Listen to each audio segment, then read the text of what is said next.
Welcome to another episode of Quick Tech Tips and Reviews. My name is Tony, and with this channel, I try to bring you guys a variety of different tech-related content.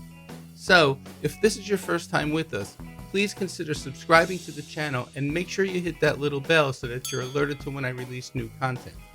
In today's video, we're going to take a first look at the Wyze SMART Plug. Okay guys, so we're going to take a first look today at the Wyze SMART Plug, currently being sold on Amazon as a 2-pack for $19.98 with free shipping. If you buy them on Wyze.com, you will pay $14.99, but you do pay for shipping, so the price turns out to be the same. If you're interested in owning these smart plugs, I'll put an affiliate link down in the video description below. So let's take a closer look at the plug itself. As you can see, it has a really tiny form factor as it fits right in the palm of my hand. On the face of the unit, you have the Wyze logo, the plug itself, and then in the upper corner here, you have a little status light. On the back of the unit, you have your prongs. And then on the side of the unit, you're not going to be able to see it here, but there's a manual on-off switch. Now, this plug is a 15 amp receptacle. It works on 2.4 gigahertz Wi-Fi only. There's an app for Android and iOS, and it works with Amazon Alexa, Google Assistant, and IFTTT. However, it does not work with HomeKit at this time. I really like the sleek and tiny form factor. As you can see here, the plugs are designed so that two of them fit easily into a standard US outlet. Configuration of this device is super simple, so let's get right to the setup process.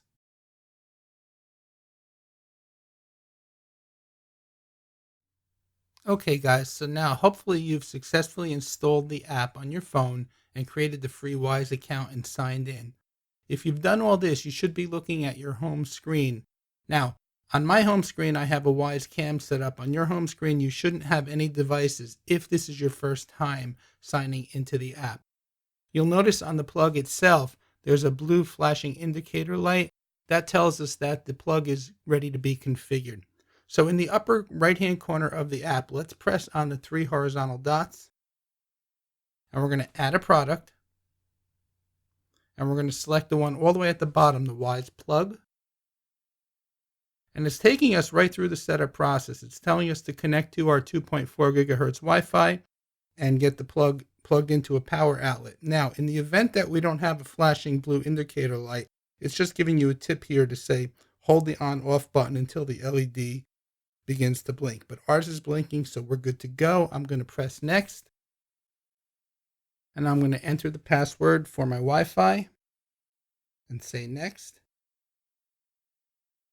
And now it wants us to go to the settings and connect to the Wyze SMART Plug.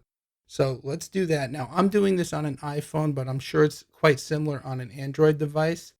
Notice here it says 5 gigahertz networks are not supported. So let's go to the phone settings. And let's select Wyze SMART Plug. And once it connects, we'll return back to the app.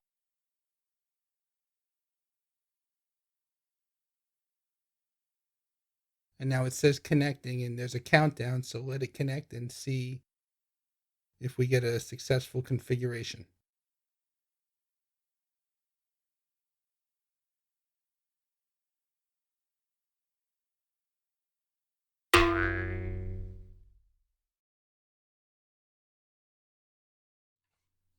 Okay guys, as you can see, the device has been added to the Wyze homepage. I have a solid blue indicator status light, which means the device has been successfully configured.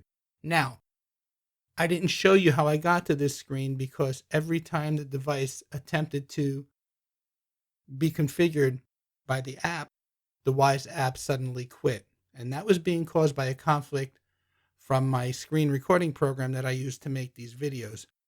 So in order to get to this point, I had to disconnect the phone from the computer and redo the process that I showed you up until the point where it quit, so I can get to the next step, which is naming the device, and then it is added to the screen.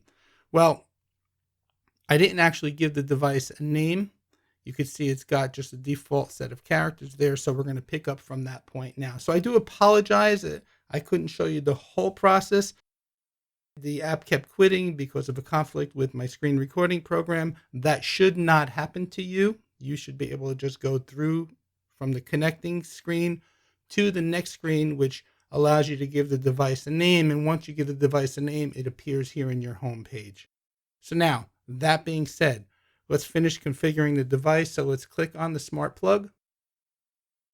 And let's go up to the gear in the upper right-hand corner of the screen.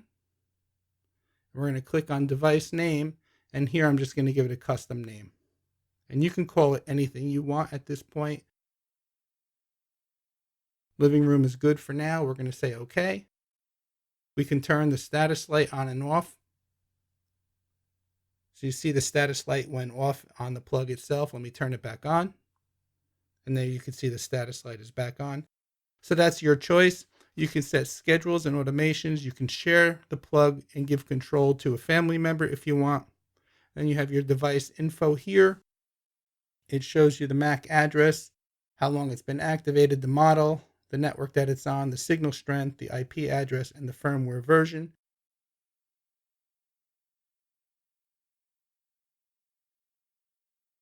On the screen here, you have a timer feature where you can just use the device and set a timer. You have vacation mode.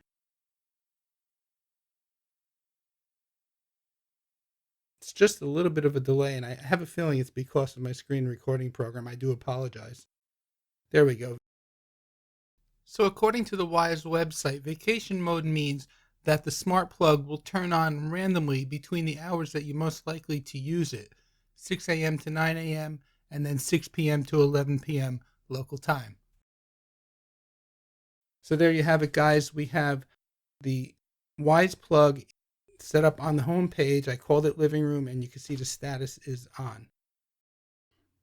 Okay, guys, so now for the moment of truth. I have a holiday light candle plugged into the Wyze plug. You can see that the candle is off. I have the plug off. The blue status indicator light is off. And if you look at the Wyze homepage, the status of the plug is off. So again, the moment of truth. Let's see if we can turn the plug on and off using the app.